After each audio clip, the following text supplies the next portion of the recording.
देखिएगा, properties of algebra of sets. मैंने आपको ये बात करी थी कि मैं आपको आखिरी क्लास में एलिमेंट्री ऑपरेशन बताऊंगा, है ना। एलिमेंट्री ऑपरेशन का कुल मिला के ऐसा है कि मेनली पहली बात तो ये सिर्फ बोर्ड के लिए, एकेडमिक के लिए, ठीक है ना।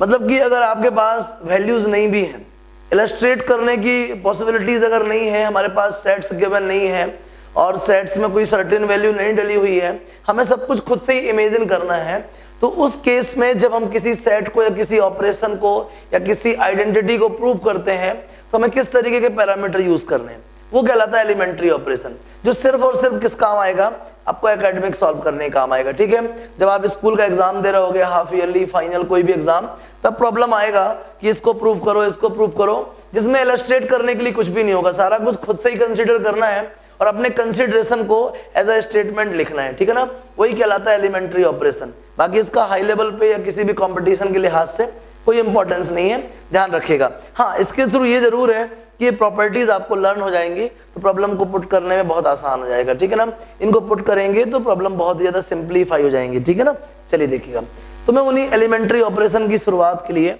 ये आपको थोड़ा सा बताना चाह रहा हूँ। और एक चीज और याद रखें, ये खुद की एक समझाइश है, हम अपने आप को मेंटली प्रिपेयर कर रहे हैं कि ऐसा होता है। जैसे देखिए, हमें फिजिकल मीनिंग पता है, यूनियन का मीनिंग पता होता है ग्रुपिंग। अगर मैं इधर पे लिखा हूं ए यूनियन फाई, ए कोई सेट है, ए कोई सेट है, उसमें कुछ एलिमेंट्स होंगे, कोई सेट है, कुछ एलिमेंट्स भी होंगे, उसका यूनियन फाइंड करना है फाई से। फाई वो सेट जिसमें एक भी एलिमेंट नहीं होते। अब हमें ए के सारे एलिमेंट्स का और फाई के सारे एलिमेंट्स का एक ग्रुप बनाना है। सिंपल यार, ए में तो बहुत सारे एलिमेंट्स होंगे, जितने भी होंगे, 1 2 4 10 जितने भी होंगे, नॉन जीरो सेट है। और फाई क्या है, जीरो सेट है, मतलब इसमें एक भी एलिमेंट नहीं होगा।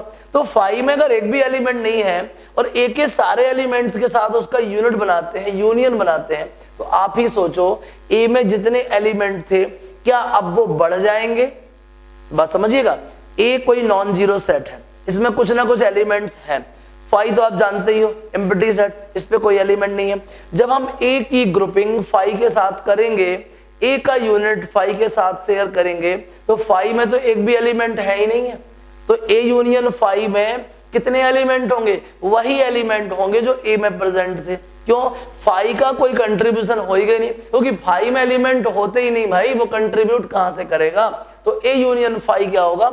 ए होगा। इसमें सिर्फ उतने ही एलिमेंट देखने को मिलेंगे जितने ए में रहेंगे, क्योंकि फाई के पास, बेचारे के पास कुछ भी नहीं है। तो फाई क्या है? Empty set, it means it have no elements, but is the non-zero set, means it have some elements। ठीक है ना, then the union of A and empty set will be A।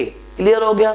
आगे समझिए, U, इधर U का meaning है universal set. थोड़ा बनाने का मैं अंतर कर देता हूं उस पर।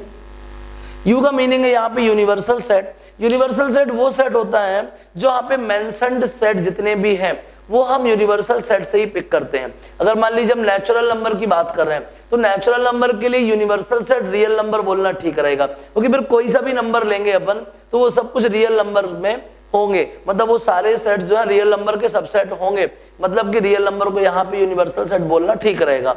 तो अगर यू यूनिवर्सल सेट है, अब यूनिवर्सल सेट में सारे एलिमेंट्स हैं, जिन के अपन डिफाइंड, जितने भी डिफाइंड सेट्स हैं आपके आसपास, मतलब जिनकी अपन बात कर रहे हैं, उनके सारे के एलिमेंट्स कहां देखने को मिलेंगे? आपको यूनिवर्सल सेट में देखने को मिलेंगे। तो अगर यूनिवर्सल सेट के साथ आप ए को मिक्स करेंगे तो क्या कुछ एलिमेंट बढ़ जाएंगे? बिल्कुल नहीं बढ़ेंगे, क्योंकि यूनिवर्सल सेट के अंदर ही तो ए आता है भाई। तो जब यू को अपन ए के साथ कंबाइन करेंगे तो हम देखेंगे सारे के सारे एलिमेंट किसके रहेंगे? यू के ही रहेंगे, यूनिवर्सल सेट के ही सारे एलिमेंट रहेंगे। आगे समझिए, इसके बाद है ए यूनियन ए। ठीक है ना, अब ए कोई नॉन जीरो सेट है, उसमें कुछ एलिमेंट्स होंगे, ए ये सेम है ना, आइडेंटिकल है, ये भी वही ए है, इसमें भी वही सेम एलिमेंट होंगे। जब दोनों का यूनियन फाइंड करेंगे तो हमें भी मालूम है अगर हम दो सेट्स का यूनियन फाइंड करेंगे तो सारे एलिमेंट्स मिक्सअप हो जाते हैं और एक नया सेट बनता है जिसमें दोनों के एलिमेंट्स देखने को मिलते हैं। आप ध्यान दीजिए, ये भी ए है, ये भी ए है, जब दोनों सेम सेट है it means they have same elements. मतलब जब यूनियन फाइंड कर लेंगे तो दोनों में क्या है? अब कोई एलिमेंट रिपीट तो होता नहीं यूनियन में, तो सारे एलिमेंट्स किसके होंगे? ए के होंगे। सारे एलिमेंट्स किसके होंगे? ए के होंगे, मतलब ए यूनियन ए क्या होगा? ए होगा। समझ में आ गया? चलिए आगे बात करते हैं। अब बात करें ए यूनियन बी की। मैंने ए और बी को लिया, ग्रुप बना दिया, तो मैंने बी को और ए को लिया, ग्रुप बना दिया, बात तो एक ही है ना। तो ए यूनियन बी और बी यूनियन ए सेम होंगे, ठीक है ना। आगे समझिए, इसके बाद आता है क्या, A union B union C, ठीक है ना। पहले हमने ना बी और सी को लिया, उसका एक ग्रुप बनाया, उसमें कुछ एलिमेंट्स आ गए, बी के भी सी के भी, फिर मैंने उसी को लिया, ए के साथ ग्रुपिंग कर दी। अब जो रिजल्ट आएगा उसमें ए के भी एलिमेंट होंगे, बी के भी होंगे, सी के भी होंगे। अब देखो, पहले मैंने ए और बी को ले लिया, उनके एलिमेंट्स ले लिए, अब सी के साथ मिक्स कर दिया, तो जो रिजल्ट आएगा उसमें ए के एलिमेंट भी होंगे, बी के भी होंगे, सी के भी होंगे, मतलब ये दोनों इक्विवेलेंट है। समझ आ गया। चलिए, तो ये प्रॉपर्टीज आपका एक माइंड मेकअप है जो बताएगा कि एलिमेंट किस तरीके से कंसीडर करने हैं। आगे देखिएगा, अपन अब आते हैं इंटरसेक्शन में। अब देखिए, ए में कुछ एलिमेंट्स हैं। इंटरसेक्शन तो आप जानते हैं, इंटरसेक्शन का मतलब होता है set of common elements. What is the intersection? अगर मैं बोलता हूं ए इंटरसेक्शन बी, इसका मतलब है जो नया सेट बनेगा ना, उसमें कौन से एलिमेंट होंगे, वो सारे एलिमेंट्स होंगे जो ए और बी दोनों में कॉमन है। तो what is the intersection? It is the set of common elements, it is the set of common elements. ध्यान दीजिएगा, ए हमारे पास कोई नॉन जीरो सेट्स है, मतलब इसके अंदर कुछ ना कुछ एलिमेंट्स हैं। फाई एम्प्टी है। अब आप बताओ, फाई में जब एलिमेंट ही नहीं है तो ए के किस एलिमेंट के जैसा होगा? हो ही नहीं सकता भाई, फाई के पास तो कुछ है ही नहीं, सब कुछ खाली है। तो मतलब ए के पास एक भी एलिमेंट फाई के एलिमेंट जैसा नहीं है, मतलब एक भी एलिमेंट इन दोनों में कॉमन नहीं है, मतलब क्या आएगा? फाई आएगा। आगे समझो, यू हो गया यूनिवर्सल सेट, ए हो गया यू का कोई सबसेट, ठीक है ना। अब जब u और a में कॉमन एलिमेंट ढूंढेंगे तो भाई a u से तो निकल के आया है, मतलब a का हर एलिमेंट u में है, मतलब a और u में कॉमन क्या होगा? a के एलिमेंट्स कॉमन होंगे। समझ में आ गया? क्योंकि a के एलिमेंट्स ऑलरेडी u में प्रेजेंट है, because a is the subset of u। Clear? आगे समझो, फिर आता है a इंटरसेक्शन a। अरे उसी से क्या कॉमन? सब कुछ कॉमन, वही a आ गया। समझ में आ गया? A intersection B, B intersection A, क्या मतलब हुआ? ए और बी में क्या कॉमन है, बी और ए में क्या कॉमन है। बहुत ज्यादा परेशान नहीं होना, ये आ जाएगा, ठीक है ना। आगे समझो, अब इधर पूछता है, पहले ए और बी के कॉमन एलिमेंट ले लो, फिर जो भी आएंगे उनमें ढूंढो क्या वो सी में कॉमन है। हाँ यार, मतलब इसका जो रिजल्ट आएगा तो वो एलिमेंट्स आएंगे जो ए बी सी तीनों में प्रेजेंट है। वेन डायग्राम से देख लीजिएगा, थोड़ा सा आपको अंडरस्टैंडिंग क्लियर रहेगी। पहले मैंने ए और बी का कॉमन ढूंढा, ए और बी का कॉमन ये आ गया था। अब मैंने ए और बी और सी का देख लिया, ये ले लीजिए। अब ये जो है ए में भी है, बी में भी है और सी में भी है। आगे समझ में, ए में भी है, बी में भी है और सी में भी है, ठीक है ना। ऐसा तो चाहे पहले आप बी और सी ले लो, चाहे पहले ए और बी ले लो, चाहे पहले ए और सी ले लो, आखिरकार जब तीनों को लोगे तो कॉमन एलिमेंट तो कॉमन आएगा ना, तो ये भी इक्वल हो गया, ठीक है। अब ये दो जो प्रॉपर्टीज हैं ये डिस्ट्रीब्यूटिव प्रॉपर्टी है। कौन सी प्रॉपर्टी है? डिस्ट्रीब्यूटिव। इसमें याद रखने के लिए मैं बता रहा हूं, घबराने की जरूरत नहीं है। आपने बाहर क्या देखा? A intersection. क्या देखा आपने? A intersection. तो आप ध्यान रखें कि ए का इंटरसेक्शन बी के साथ भी और ए का इंटरसेक्शन सी के साथ भी। अब इसने बीच में क्या यूज किया है? यूनियन, तो आप भी यूनियन यूज कर लेंगे। समझ में आ गया? बाहर क्या देखा आपने? ए इंटरसेक्शन, तो बी और सी का आपने ग्रुप बनाया, बी और सी का ग्रुप बनाया और ए के साथ कॉमन देख लिया, उससे आपको मिल जाएगा। इसको मैं आपको डेराइव भी कर देता हूं, बढ़िया समझ आएगा। तो एलिमेंट्री ऑपरेशन का इंट्रो भी हो जाएगा। समझिए, मान लीजिए मैं ले लेता हूं एलएचएस। एलएचएस क्या है? A intersection B union C. समझना बात को, मैंने कोई एलिमेंट एक्स ले लिया, X belongs to A intersection B union C. इसका मतलब यह हुआ कि x इस पूरे सेट में क्या करता है? प्रेजेंट है।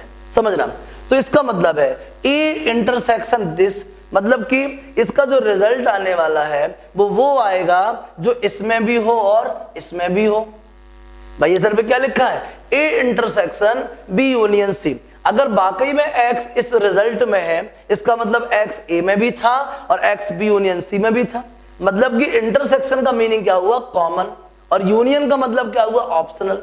समझ रहे हैं बात को? इंटरसेक्शन का मतलब क्या? कॉमन, और यूनियन का मतलब क्या हुआ? इंटरसेक्शन। हम क्या बोल रहे हैं? अगर let x belongs to A intersection B union C, इसका मीनिंग क्या हुआ कि x कहां पे है? इस सेट में है। इस सेट में मतलब A में भी है और इसमें भी है, क्योंकि इसका रिजल्ट क्या है? इसका रिजल्ट है all those elements present in A as well as in B union C, क्योंकि बाहर क्या लगा है? इंटरसेक्शन। इस सेट का मतलब क्या हुआ, इस सेट में वो एलिमेंट होंगे जो ए में भी होंगे और बी यूनियन सी में भी होंगे। मैंने लेट कर लिया कि इस सेट में कौन है, ए में है। It means x belongs to A and x belongs to B union C. समझ गए बात को, आगे समझो।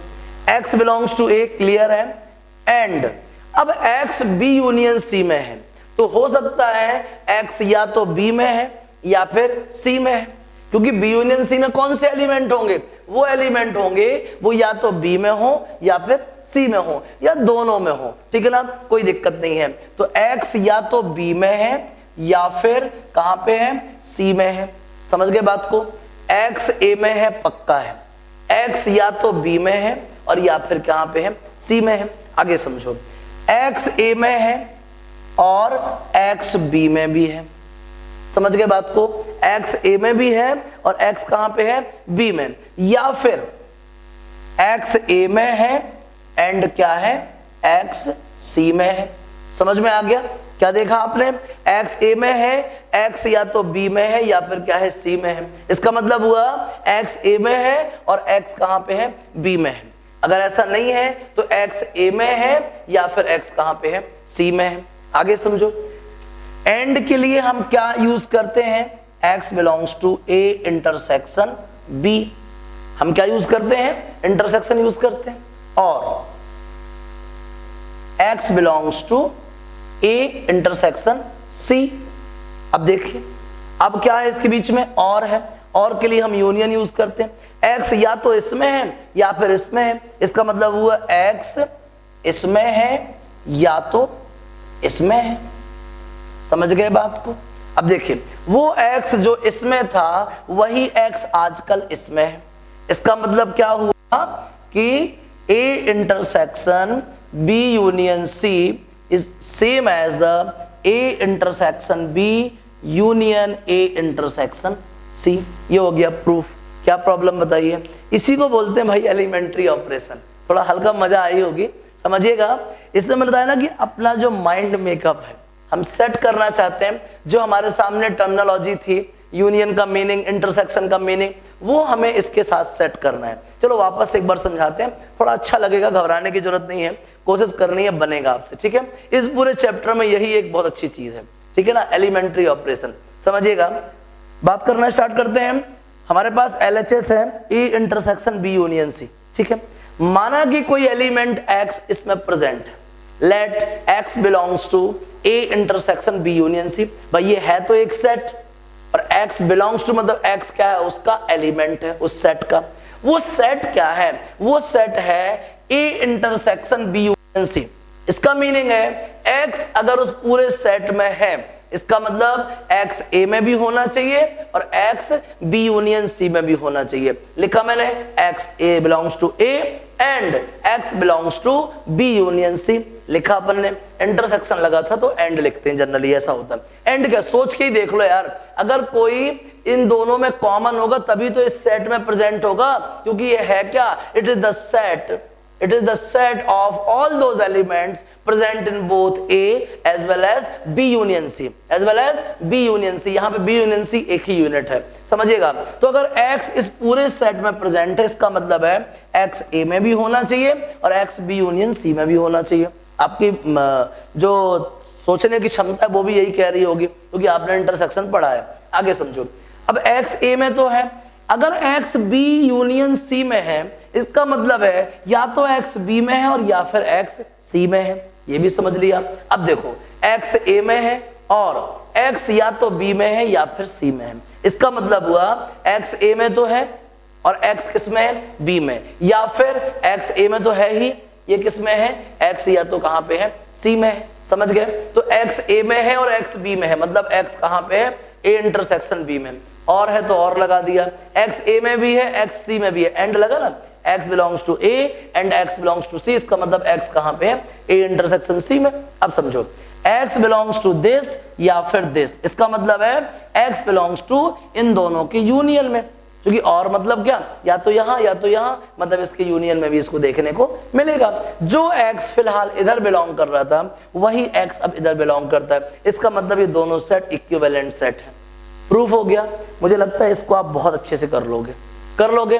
ये था भाई एलिमेंट्री ऑपरेशन और ये थे properties of algebra of set. Algebra में भी सिर्फ दो, यूनियन और इंटरसेक्शन। आप जल्दी से इसको नोट करिए, ये आपके लिए होमवर्क है, ये आपको ही करना है।